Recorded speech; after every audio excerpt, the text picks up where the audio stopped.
1518 में स्ट्रासबर्ग एकदम चहल पहल वाला शहर था। ये व्यापार का बड़ा केंद्र था। लोग दूर दूर से सामान खरीदने और बेचने आते थे। स्ट्रासबर्ग का जीवन आमतौर पर बहुत जीवंत और गतिविधियों से भरा हुआ था। गलियां व्यापारियों, कारीगरों और अपने काम पर जाने वाले परिवारों से भरी रहती थी। हर तरफ हंसी और बातचीत की आवाजें गूंजती रहती थी। ये शहर यूरोप के बीचों बीच स्थित था। ये अलग अलग संस्कृतियों का संगम था। लोग अलग अलग भाषाएं बोलते थे और उनके अलग अलग रीति रिवाज थे। इन सब अंतरों के बावजूद स्ट्रासबर्ग के लोग आपस में शांति से रहते थे। उनका एक ही धर्म था और उनमें समुदाय की भावना बहुत मजबूत थी। स्ट्रासबर्ग में जिंदगी आसान नहीं थी। बीमारियां आम थीं और गरीबी बहुत ज्यादा थी। उन दिनों में लोग अलौकिक शक्तियों में विश्वास करते थे। वे अक्सर आराम और मार्गदर्शन के लिए धर्म की शरण में जाते थे। इतनी मुश्किलों के बावजूद स्ट्रासबर्ग के लोग बहुत मजबूत थे। उन्हें क्या पता था कि बहुत ही अजीब घटना होने वाली है। यह सब शुरू हुआ जुलाई 1518 में। फ्राउ ट्रॉफिया नाम की एक औरत गली में आई और नाचने लगी। इसमें कुछ भी असामान्य नहीं था। स्ट्रासबर्ग की गलियों में लोग अक्सर नाचते थे। यह जश्न मनाने और लोगों से मिलने का एक तरीका था। हालांकि फ्राउ ट्रॉफिया का डांस अलग था। वो बेतरतीब ढंग से और अजीब तरह से नाच रही थी। उसके चेहरे पर एक अजीब सी भावना थी। वो जैसे किसी के वश में थी। कुछ लोगों को लगा कि वो बीमार है, दूसरों को लगा कि वो थोड़ी पागल है। असली अजीब बात यह थी कि फ्राउ ट्रॉफिया नाचना बंद ही नहीं कर रही थी। वो घंटों नाचती रही। वो पूरी रात नाचती रही और अगले दिन भी नाचती रही। लोग देखने के लिए इकट्ठा होने लगे। कुछ उत्सुक थे तो कुछ चिंतित। कोई भी उसके इस अजीब व्यवहार का कारण नहीं समझ पा रहा था। जैसे जैसे दिन बीतते गए कुछ और भी अजीब होता गया। अन्य लोग भी फ्राउ ट्रॉफिया के साथ लगातार नाचने लगे। पहले तो कुछ ही लोग थे, लेकिन जल्द ही दर्जनों फिर सैकड़ों लोग इस उन्माद में शामिल हो गए। स्ट्रासबर्ग की सड़कें मरोड़ते शरीरों के समुद्र में तब्दील हो गईं। हर वर्ग के लोग, स्त्री और पुरुष, जवान और बूढ़े, अमीर और गरीब, बेकाबू होकर नाच रहे थे। वे सड़कों पर, बाजारों में, यहां तक कि चर्चों में भी नाच रहे थे। नाचने की इस महामारी, जैसा कि इसे कहा जाने लगा, का स्ट्रासबर्ग पर विनाशकारी प्रभाव पड़ा। लोग नाच नाच कर थक चुके थे। शहर में अफरा तफरी मच गई। सदियों से 1518 का नाचने वाला प्लेग इतिहासकारों और वैज्ञानिकों दोनों को हैरान करता रहा है।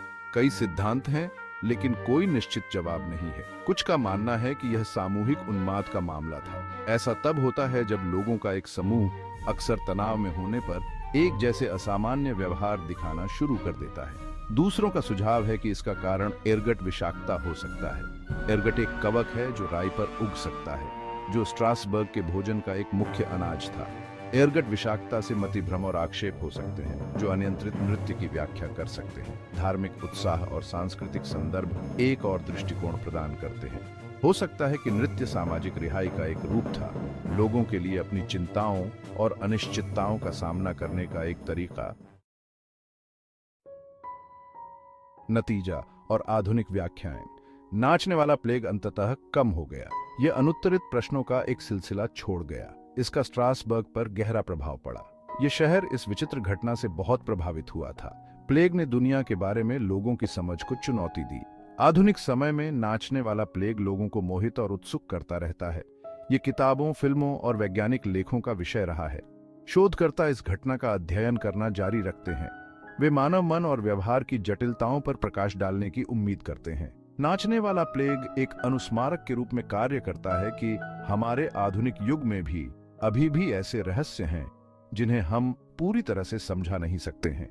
यह मानव मानस की शक्ति और उन तरीकों पर प्रकाश डालता है जिनसे हमारे मन और शरीर बाहरी कारकों से प्रभावित हो सकते हैं। भाग 6, विश्वास की शक्ति और नाचने वाले प्लेग की पहेली। 1518 का नाचने वाला प्लेग, जबकि एक ऐतिहासिक जिज्ञासा है, मानवीय स्थिति में बहुमूल्य अंतर्दृष्टि प्रदान करता है। यह विश्वास की शक्ति और उन तरीकों को रेखांकित करता है जिनसे हमारा मन हमारे शरीर को प्रभावित कर सकता है। ऐसी दुनिया में जहां लोग धर्म और अंधविश्वास में स्पष्टीकरण की तलाश करते थे, अकथनीय असाधारण तरीकों से प्रकट हो सकता था। एक ऐसे समय में रहने की कल्पना कीजिए जब बीमारी को अक्सर श्राप, या दैवीय दंड के लिए जिम्मेदार ठहराया जाता था। भय और अनिश्चितता निरंतर साथी थे। ऐसे संदर्भ में दूसरों को अनियंत्रित रूप से नाचते हुए देखना दैवीय क्रोध या आसुरी कब्जे के संकेत के रूप में व्याख्या की जा सकती है। ये कहना नहीं है कि स्ट्रासबर्ग के नर्तक केवल भ्रमित थे। उनका अनुभव, चाहे वह आज हमें कितना भी विचित्र लगे, उनके लिए बहुत वास्तविक था। यह हमें याद दिलाता है कि हमारी धारणाएं हमारी वास्तविकता को आकार देती हैं। हम जो मानते हैं उसका इस बात पर गहरा प्रभाव पड़ सकता है कि हम दुनिया का अनुभव कैसे करते हैं। स्ट्रासबर्ग आज एक स्वस्थ शहर। आज स्ट्रासबर्ग एक जीवंत शहर है। यह नाचने वाले प्लेग के साए से आगे बढ़ गया है। यह शहर अपनी खूबसूरत वास्तुकला, अपने समृद्ध इतिहास और अपने समृद्ध सांस्कृतिक परिदृश्य के लिए जाना जाता है। नाचने वाले प्लेग की स्मृति बनी रहती है। यह स्ट्रासबर्ग के अनोखे अतीत का हिस्सा है। आज स्ट्रासबर्ग की सड़कों पर घूमते हुए उस अराजकता की कल्पना करना कठिन है जिसने कभी शहर को अपनी चपेट में ले लिया था। नाचने वाला प्लेग एक अनुस्मारक के रूप में कार्य करता है कि अंधेरे समय में भी मानवता बनी रहती है। ये मानव आत्मा के लचीलेपन को भी उजागर करता है। स्ट्रासबर्ग की कहानी पुराने घावों को भरने के लिए समय की शक्ति का प्रमाण है। ये दर्शाता है कि त्रासदी और प्रतिकूल परिस्थितियों का सामना करने पर भी जीवन चलता रहता है। शहर का जीवंत वर्तमान अपने लोगों की स्थायी भावना का प्रमाण है। नाचने वाले प्लेग की कहानी उन कई अजीब और अद्भुत घटनाओं का सिर्फ एक उदाहरण है जिन्होंने हमारी दुनिया को आकार दिया है। इतिहास का अध्ययन हमें अतीत से सीखने की अनुमति देता है। यह हमें वर्तमान को समझने और भविष्य के बारे में सोच समझकर निर्णय लेने में मदद करता है। ऐतिहासिक घटनाओं की खोज करके हम मानव व्यवहार की जटिलताओं के लिए गहरी प्रशंसा प्राप्त करते हैं। हम उन ताकतों के बारे में सीखते हैं जिन्होंने समाजों और संस्कृतियों को आकार दिया है। हम अपने और अपने आसपास की दुनिया के बारे में अधिक समझ विकसित करते हैं। इतिहास केवल तिथियों और नामों के बारे में नहीं है। ये उन लोगों की कहानियों के बारे में है जो हमसे पहले आए थे। ये उनकी जीत और उनकी असफलताओं, उनकी खुशियों और उनके दुखों के बारे में है। ये उन घटनाओं के बारे में है जिन्होंने आज हम जिस दुनिया में रहते हैं उसे आकार दिया है। 1518 का नाचने वाला प्लेग हालांकि एक विचित्र और परेशान करने वाली घटना है, आज हमारे लिए बहुमूल्य सबक प्रदान करती है। यह हमें मन की शक्ति और मानसिक और भावनात्मक कल्याण के महत्व की याद दिलाता है। ऐसी दुनिया में जहां तनाव और चिंता आम है, हमारे मानसिक स्वास्थ्य को प्राथमिकता देना महत्वपूर्ण है।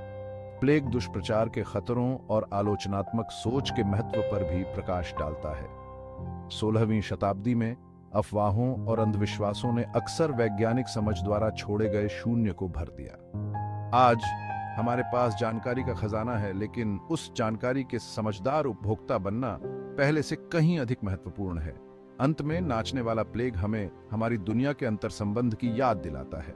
दुनिया के एक कोने में जो होता है उसका असर कहीं और भी हो सकता है। यह एक वैश्विक समुदाय के रूप में हमारे सामने आने वाली चुनौतियों का समाधान करने में सहानुभूति, समझ और सहयोग के महत्व को रेखांकित करता है। 1518 का नाचने वाला प्लेग एक दूर की ओर अप्रासंगिक घटना की तरह लग सकता है, हालांकि इसकी गूंज आज भी महसूस की जा सकती है। यह अतीत को समझने के महत्व की याद दिलाता है। यह हमें यह भी दिखाता है कि दुनिया के बारे में हमारी समझ हमारे अनुभवों को कैसे आकार देती है। जैसे जैसे हम 21वीं सदी की चुनौतियों का सामना कर रहे हैं, इतिहास के सबक को याद रखना पहले से कहीं अधिक महत्वपूर्ण है। हमें अतीत की गलतियों से सीखना चाहिए। हमें उन लोगों के लचीलेपन और सरलता से भी प्रेरणा लेनी चाहिए जो हमसे पहले आए थे। नाचने वाला प्लेग एक रहस्य बना रह सकता है, हालांकि इसकी कहानी मोहित और उत्सुक करती रहती है। यह हमें याद दिलाता है कि खुद के बारे में और हमारे आसपास की दुनिया के बारे में अभी बहुत कुछ सीखना बाकी है। 1518 का नाचने वाला प्लेग इतिहास की सबसे हैरान करने वाली घटनाओं में से एक है। यह उन रहस्यों की स्टार्क याद दिलाता है जो अभी भी हमें घेरे हुए हैं। हालांकि हम नाचने वाले प्लेग का सही कारण कभी नहीं जान पाएंगे, लेकिन इसकी कहानी मोहित और उत्सुक करती रहती है। यह हमें मानव मन की शक्ति और हमारे अस्तित्व की नाजुकता की याद दिलाता है। घटना हमें अज्ञात का सामना करने की चुनौती देती है। यह हमें उन सवालों के जवाब तलाशने के लिए भी प्रेरित करता है जिनका जवाब शायद कभी पूरी तरह से न मिल पाए। नाचने वाला प्लेग रहस्य की स्थायी शक्ति के प्रमाण के रूप में खड़ा है। यह हमारे आसपास की दुनिया के बारे में सवाल पूछते रहने के महत्व को भी दर्शाता है। हालांकि सदियां बीत चुकी हैं, लेकिन स्ट्रासबर्ग में उन नर्तकियों की छवि हमारी सामूहिक स्मृति को आज भी आहत करती है। यह एक अनुस्मारक के रूप में कार्य करता है कि हमारे आधुनिक युग में भी हमारी सभी वैज्ञानिक प्रगति के साथ ब्रह्मांड में अभी भी ऐसी शक्तियां काम कर रही हैं जिन्हें हम पूरी तरह से नहीं समझते हैं।